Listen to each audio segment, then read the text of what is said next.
विजय उत्सव पर मंच पर उपस्थित हम सबके बहुत ही प्रिय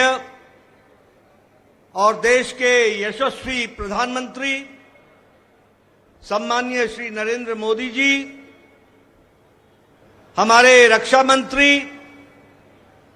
आदरणीय राजनाथ सिंह जी, हमारे गृह मंत्री श्री अमित भाई शाह जी और यहां उपस्थित इतनी बड़ी संख्या में इस विजय उत्सव में आए हुए हमारे सभी समर्थक कार्यकर्ता बंधु, मीडिया के मेरे साथी, प्रिंट मीडिया और इलेक्ट्रॉनिक मीडिया के मेरे साथी और देश भर से टेलीविजन के माध्यम से जुड़े हुए हमारे करोड़ों कार्यकर्ता और भारत की यशस्वी जनता, आज ये बहुत ही खुशी का विषय है कि आज इस धन्यवाद मोदी जी को देने के लिए और विजय उत्सव मनाने के लिए इतनी बड़ी संख्या में उत्साह के साथ आए हुए हैं कार्यकर्ता। आप सब लोगों की तरफ से और भारतीय जनता पार्टी के लाखों कार्यकर्ताओं की ओर से सबसे पहले इस कार्यक्रम में मैं आदरणीय प्रधानमंत्री मोदी जी का हार्दिक अभिनंदन करता हूं, स्वागत करता हूं।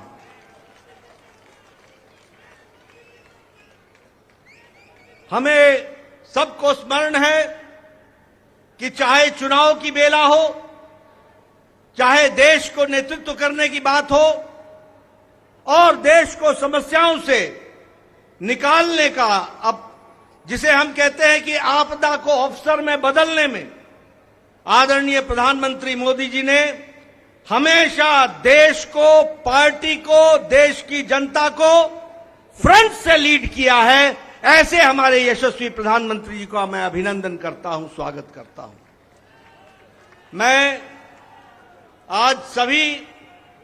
एनडीए के साथी दल और भारतीय जनता पार्टी के कार्यकर्ता, जिन्होंने अथक प्रयास के साथ पीछे कई महीनों से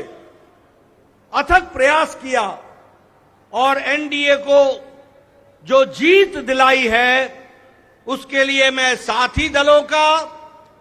और हमारे कार्यकर्ताओं का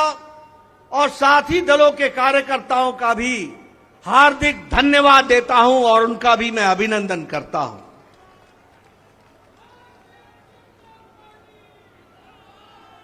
मैं भारतीय जनता पार्टी की ओर से देश के करोड़ों हमारे देशवासियों को, जो प्रधानमंत्री मोदी जी के नेतृत्व में विश्वास करते हुए एक ऐतिहासिक पल, एक ऐतिहासिक घड़ी के चश्मदीद गवाह बनने का हम सबको सौभाग्य दिया, ऐसे हमारे मतदाता बंधु, जिन्होंने भारतीय जनता पार्टी और एनडीए को अपना आशीर्वाद दिया और प्रधानमंत्री मोदी जी के नेतृत्व को आगे बढ़ाने का काम किया, ऐसे करोड़ों करोड़ों देशवासियों को मैं पार्टी की ओर से बहुत बहुत धन्यवाद देता हूं। हम जानते हैं देश ने एक नई करवट राजनीति में ली और एक नया इतिहास रचा है 2014 के पश्चात। हम जानते हैं कि 2014 के बाद मोदी जी के नेतृत्व में एक मजबूत सरकार बनकर के आई, मजबूत सरकार, और हमने देखा कि इस मजबूत सरकार को 2019 में फिर से भारत की जनता का आशीर्वाद मिला और देश के चाहे कोई आपदा आई, चाहे समस्याएं आई, चाहे गरीबों के उत्थान के विषय थे, प्रधानमंत्री मोदी जी की नीतियों को फिर से 2024 में आशीर्वाद देते हुए इस ऐतिहासिक घड़ी को हम देख रहे हैं, जब प्रधानमंत्री मोदी जी तीसरी बार लगातार प्रधानमंत्री बन रहे हैं। इस बात को भी हमने देखा, ये भी हम इसके अभी हम साक्षी हैं। मित्रों,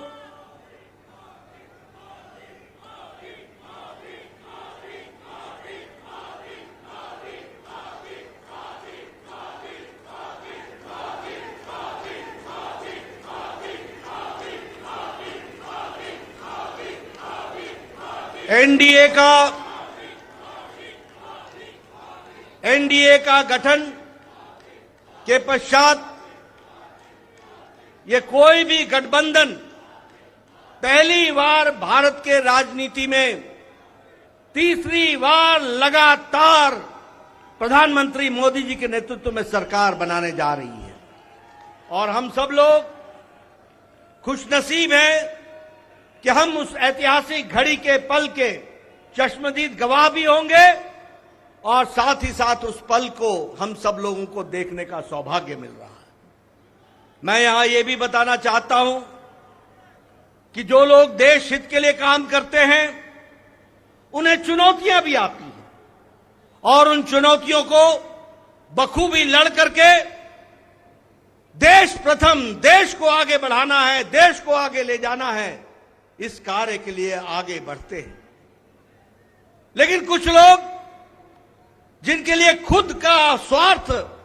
महत्वपूर्ण होता है और खुद के स्वार्थ के लिए स्वार्थपूर्ण गठबंधन करते हैं और स्वार्थपूर्ण तरीके से लोक लुभावने वायदे करके सरकार के नजदीक आना चाहते हैं, जहां ऐसे लोगों को देश की जनता सबक सिखाती है, वहीं इनका इकोसिस्टम जो देश के विकास के दृष्टि से जुड़ी हुई चीजें हैं उसको नकार देता है। बड़े बड़े राजनीतिक घटनाओं को दुनिया के सामने, देश के सामने उसको गलत तरीके से रखने का प्रयास करता है। हम बंगाल में 3 सीटों से बढ़कर के 77 सीट हो जाती हैं, उसकी चर्चा नहीं होती, कह देते हैं हम हार गए, भूल जाते हैं कि हमारे मत प्रतिशत कितने गुना बढ़े। और आज ही उड़ीसा में विशुद्ध पहली बार भारतीय जनता पार्टी की सरकार बन रही है, मोदी जी के नेतृत्व में विशुद्ध भारतीय जनता पार्टी की सरकार मोदी जी के नेतृत्व में और उनके कुशल नेतृत्व के कारण वहां बन रही है। लेकिन कुछ लोग 30-40 सीटें जीत ले तो धूम मचाने लग जाते हैं और वो भूल जाते हैं कि देश किस तरीके से मोदी जी के साथ खड़ा है। इस बात को भी हमको ध्यान में रखना चाहिए। मैं आज के दिन प्रधानमंत्री जी को इस बात के लिए भी धन्यवाद देना चाहता हूं कि आपके नेतृत्व में नॉर्थ ईस्ट में हमने एक एक प्रदेश में अपना झंडा, एनडीए का झंडा गाड़ा। और आज मुझे खुशी होती है आपके साथ ये चर्चा करते हुए कि अरुणाचल प्रदेश में लगातार मोदी जी के नेतृत्व में तीसरी बार हमारी सरकार बन रही है, तीसरी बार सरकार बन रही है। उड़ीसा में हमने 80 सीटें जीती हैं, 40% हमारा मत प्रतिशत रहा है और उसी तरीके से लोकसभा में भी एक तरफा फैसला लोगों ने भारतीय जनता पार्टी और एनडीए के पक्ष में दिया है। मैं आपके साथ इस बात की भी चर्चा करना चाहता हूं कि आंध्र प्रदेश में हमारे अलायंस पार्टनर के साथ वहां भी एनडीए की सरकार बन रही है। इस तरीके से परिवर्तन हुआ है। मित्रों, केरल में भारतीय जनता पार्टी ने अपना खाता खोला है, जहां हम कहीं दूर दूर तक नहीं दिखते थे, दूर दूर तक नहीं दिखते थे, उस केरल में कमल खिला है और वहां भी एनडीए की उपस्थिति हो गई है। इसको भी हमको ध्यान में रखना चाहिए। हमारे वोट शेयर बढ़े हैं, हमारे प्रदेशों में वोट का शेयर भी बढ़ा है। और इसके साथ साथ मैं एक बात और कहना चाहता हूं, 2014 में यह बहुत ही ऐतिहासिक घटना घटी थी कि एक गरीब मां का बेटा भारत का प्रधानमंत्री बने थे और वो भारत की गुर्बत और भारत के अंदर रहने वाले गरीब लोगों की दुख उसको उन्होंने आत्मसात किया था। वो जानते थे गरीबी क्या है, वो जानते थे कि गरीबों का नेतृत्व करने की क्या आवश्यकता है, वह जानते थे कि देश को किस तरीके से आगे बढ़ाना है। और मुझे याद है कि 2014 में जब एनडीए की सरकार बनी तो आपने उस समय कहा था,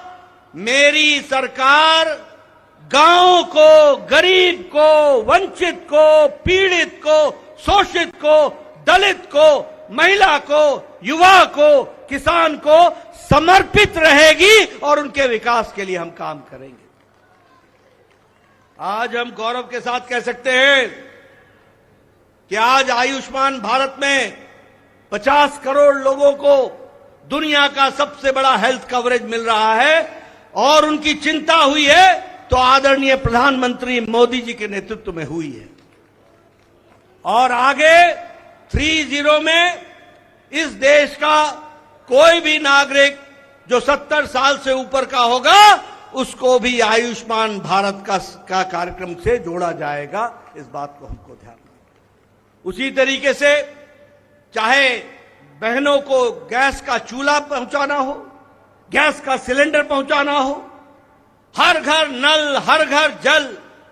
इसकी व्यवस्था करनी हो, हमारे भाइयों को, बहनों को बैंक से जोड़ना हो, ये सारे काम प्रधानमंत्री मोदी जी के नेतृत्व में हुई और गरीब की चिंता की गई, गरीब की चिंता की गई। मैं यहां यह भी कहना चाहूंगा कि जब प्रधानमंत्री जी ने 2014 में बागडोर संभाली थी तो भारत की अर्थव्यवस्था लड़खड़ा रही थी। भारत की अर्थव्यवस्था के साथ साथ बैंकिंग व्यवस्था ये बिल्कुल लड़खड़ाई हुई थी, एक तरीके से ढह गई थी। और भारत देश की अर्थव्यवस्था के साथ साथ बैंकिंग व्यवस्था जब लड़खड़ाई तो दुनिया में भी हमारी अर्थव्यवस्था की ताकत कम हुई।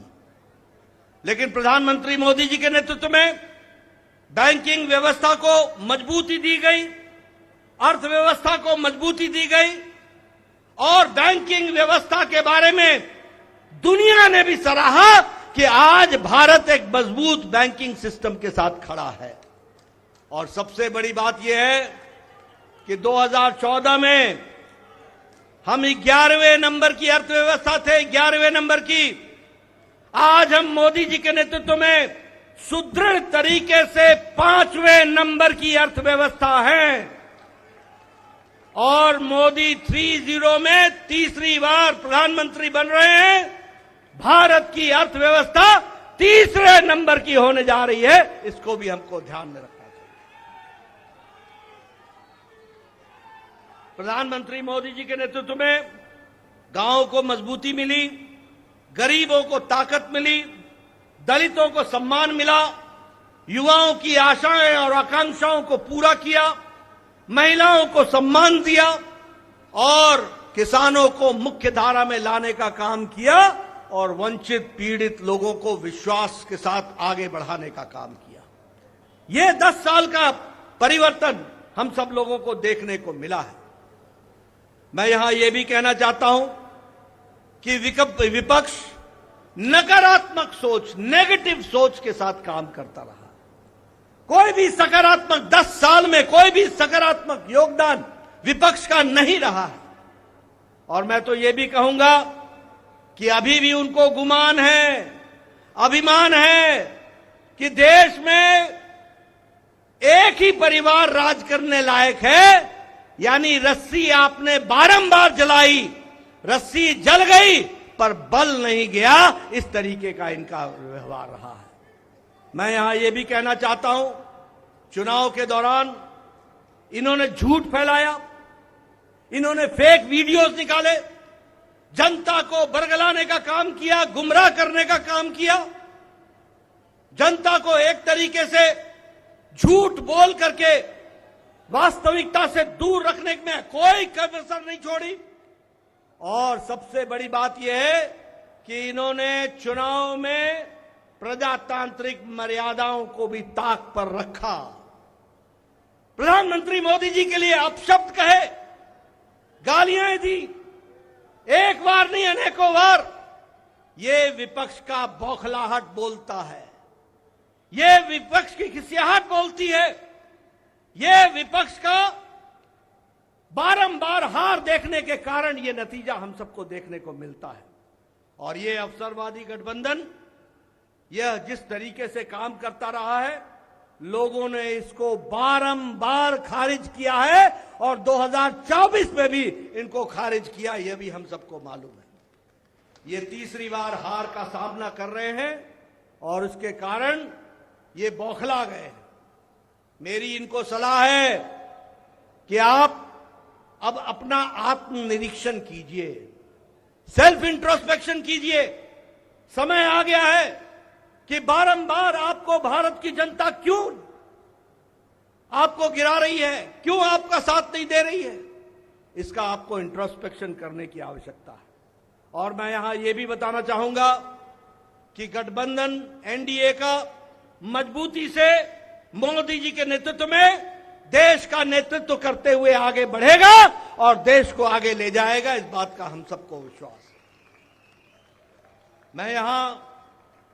प्रधानमंत्री मोदी जी और आपके बीच में ज्यादा समय नहीं रहूंगा,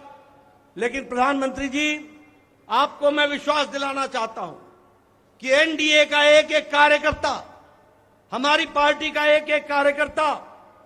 जो आप हर पल, हर घड़ी, हर दिन, हर महीने, हर वर्ष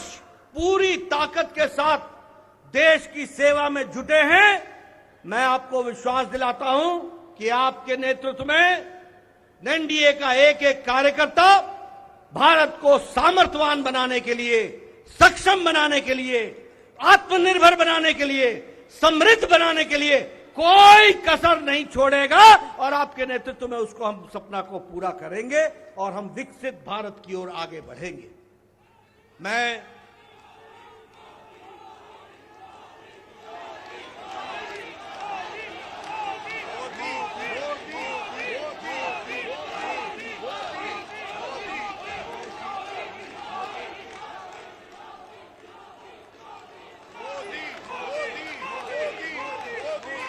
इसके पहले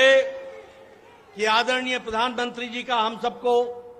ऐसे ऐतिहासिक मौके पर मार्गदर्शन मिले, मैं उससे पहले देश के करोड़ों कार्यकर्ताओं की तरफ से, समग्र एनडीए परिवार की ओर से और देशवासियों की ओर से आदरणीय प्रधानमंत्री जी का माल्यार्पण करके, माला पहनाकर उनका स्वागत हम सब लोग करेंगे, ये मैं आपसे निवेदन करता हूं।